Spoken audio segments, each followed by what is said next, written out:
What is up, everybody? It is college football time. It is week 9, 2023. I'm going to try to get through this video pretty quickly. I was getting ready to film this video a second ago, getting all ready for it, and just got a massive migraine. So this is probably going to be one of the fastest videos ever. Don't know what happened. I just turned on my big light overhead and bam, instant migraine. So it's going to be a quick video. We're not going to really break down too much. I'm just going to fly through it because I gotta turn off this light. Anyway, last week we tied. We went 3-3. I was trying to hit the home run and just couldn't do it. Some games that should have won didn't win. Washington, all sorts of stuff just did not pan out like I was supposed to. Oklahoma didn't win like they were supposed to. So right now we are 25 wins, 20 losses. Oh man, my head hurts. Week 8 notes. We hit the big money parlay last week. So if you guys did that with me, congratulations. I hope you guys won a whole bunch of money like I did. I received a whole bunch of comments about Ole Miss. Why did I pick Ole Miss and why didn't I put them on the board last week if I felt so confident? I like the teams ahead, and after seeing last week, I wish I would have just put Ole Miss and got rid of Washington or something, and would have won 4-3, and I would have won the month. So it all comes down to this month, or not this month, this week, to see if I have another winning month. And October has always been good to me. I mean, I've always done great in October, so fingers crossed. All right, week 8. Also, Michigan sign stealing. Guys, you guys have been texting me. No sevens. What do you think about this Michigan thing?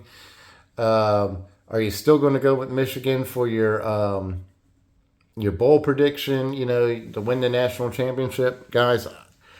I'm just going to lay everything out right now to you. I went ahead and I canceled that bet. I went to my local sports app that I use to make my national championship. I canceled that bet for the national championship because I don't know what's going to ensue with Michigan. I don't know what's going to happen with Michigan.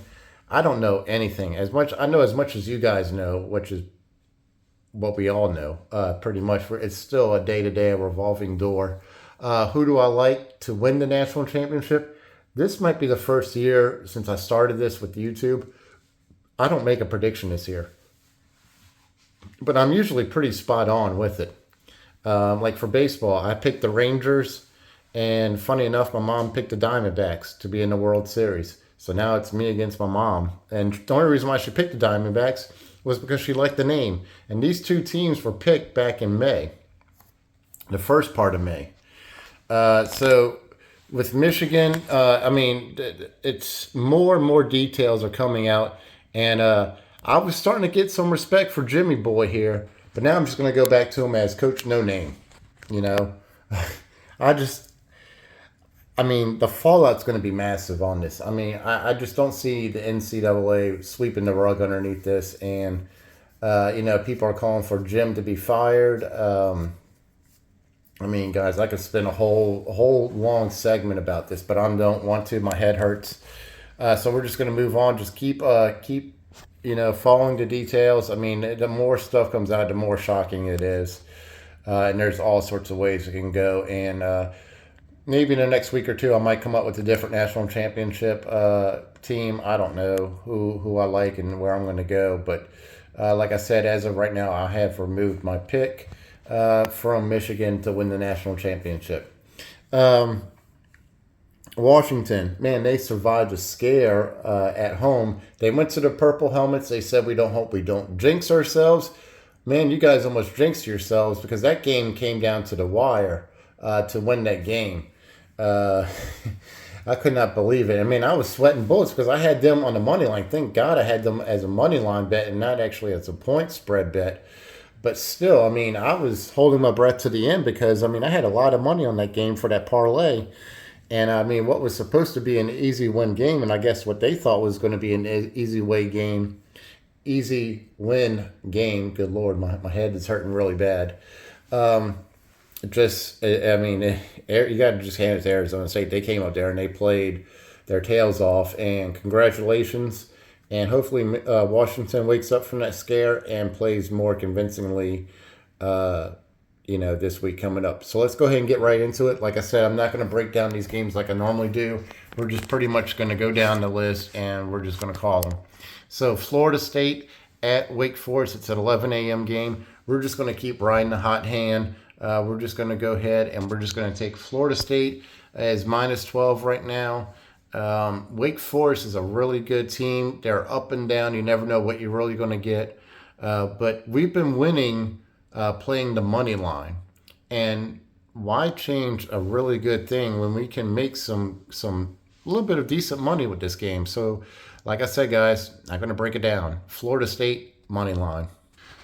Next up is, can you see that properly? There we go. How about that? That light is right over it. So anyway, Indiana at Penn State. Penn State, man, you guys, man, your nemesis is just Ohio State, man. You guys kept it close for a little bit, and then all of a sudden Ohio State just started walking away from you guys. But I think Penn State's got revenge on their mind. I think Penn State's going to want to play really angry at this. They're going to take all their aggression out on Indiana. And let's just go ahead and lock it in right now. Let's go ahead and take Penn State minus 32.5. Okay. Next up is the Georgia-Florida rival game. This game is always really good to watch. It comes down. They play in Jacksonville. Don't know why they play in Jacksonville. It's kind of interesting why they play there. I've been to that stadium. I never saw them play together at that stadium, but I went to that stadium for some concert or some sporting event. I can't remember. It's a very interesting thing. I find it interesting that they always had that game in Jacksonville every year, and why they don't switch it from Florida to Georgia, bounce it back to another neutral site in Georgia. But Georgia's always had a slow start this season, and Florida, if they can catch them at the right time, Florida can hit the gas pedal pretty hard on Georgia. And Georgia's schedule is finally going to get hard. We're actually going to see what Georgia is made of. They've been having a cakewalk season so far this year. I mean, they have not played really anybody. I think their strongest opponent was South Carolina. And so now they're really going to see what the test is getting harder for them. And we're really going to be seeing what Georgia is made of. And this is going to be their first start. I think their next game after this is Missouri. And so this is going to be interesting because Billy Napier, the head coach for Florida, really needs to win this game or at least come close to winning this game because his job is very uncertain right now. And there is no bigger test. I mean, this is pretty much Florida's national championship game right here. So this game is going to be very close. This game is going to be a very heated game. Look for a lot of fireworks in this game. And we, like the Oregon and Washington game a few weeks back, we're the ones that win this game because we get to sit back, we get to enjoy it, we get to watch a really great game. But who do I like? I just like Georgia to win this game, but I don't like minus 14. I like Georgia money line. Just make it super simple. We don't have to worry about anything. If you want to, you can take Florida plus 14, but I don't want to take that in case Georgia just comes out there and just railroads them. So we're just going to go ahead and take Georgia money line, call it a day, enjoy the game, drink a beer, have fun. All right, next up. What in the world? Oh, okay. To me, that looks like Penthouse at Notre Dame, doesn't it? I had to look at the board. If you get a close-up, you can actually see it. Okay. It's Pitt at Notre Dame, not Penthouse at Notre Dame. That would be kind of interesting, huh? Playmate models at Notre Dame, the Catholic University. That would be interesting to see how that would go. Anyway, so Pitt is at Notre Dame. It's minus 20.5. Look for Notre Dame to keep rolling. I do like this point spread. If it was me, I would buy down this to either 17.5 if I could, or I would buy it down to minus 20. I don't like the 20.5, but for the camera's sake and our football prediction show, I'm going to leave it at 20.5. But if I was doing this, like I said, I'll buy down to minus 17 or minus 17.5. But I think Notre Dame is going to win. I think they're going to win convincingly. They need to keep winning convincingly because if they're going to get into a New Year's Six bowl game, they need to win this game and they need to just slam the door shut on Pitt. And like I said, you can fade this game and you can go with a different game, or you can just not even bet on this game. But I do like Notre Dame minus 20.5. I'm not going to break it down anymore. Let's go ahead and lock it in. All right. Next up is Washington. Yep, we're going back to that school again. They're playing Stanford. So hopefully they learned their lessons. It's minus 26.5. And I guarantee you, guys, if I lose this game this week, Washington is going on the blacklist. They should come out this game with their hair on fire. They should just totally just destroy Stanford. And it should be 70-0 going into halftime. I mean, there shouldn't be any hopes, but don't discount Stanford. They have a really good team that can sneak up on you. That's what they did to Colorado a few weeks ago. And it could go either direction, but I'm expecting Washington to come out, their hair on fire. They need to win convincingly here on out. I mean, they cannot do what they did last week and expect to be in the Final Four. They need to go ahead and just go in there and just annihilate every team that they face from here on out. So with that being said, we're going to try it one more time, and we're going to take Washington minus 26.5. All right, so next up is Oregon State minus 3 at Arizona. And this is going to be a really good game. Oregon State's going down to the desert, and we're going to see how those Beavers do down there in the heat.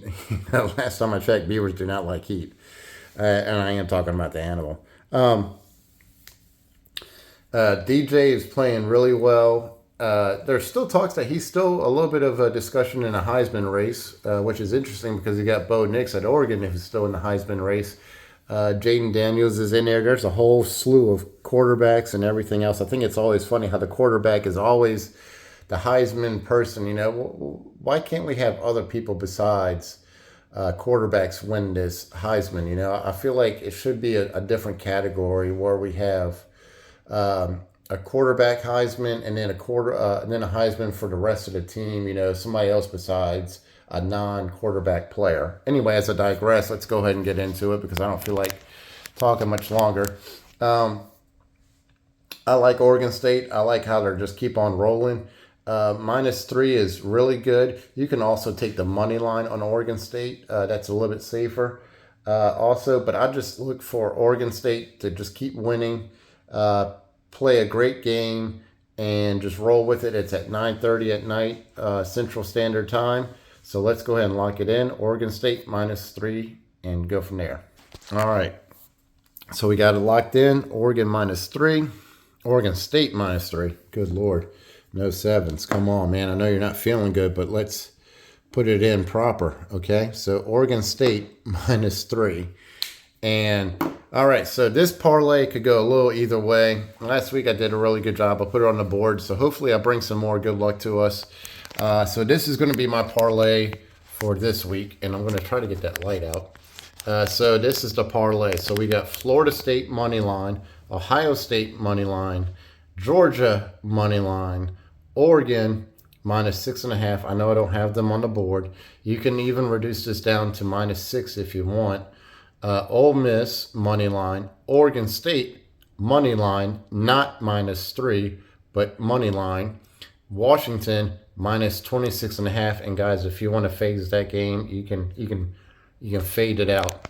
But that's who I like right there. Go over it real quick. Florida State money line, Penn State minus 32.5, Georgia money line, Notre Dame minus 20.5, Washington minus 26.5, Oregon State minus 3, and then of course there's our parlay.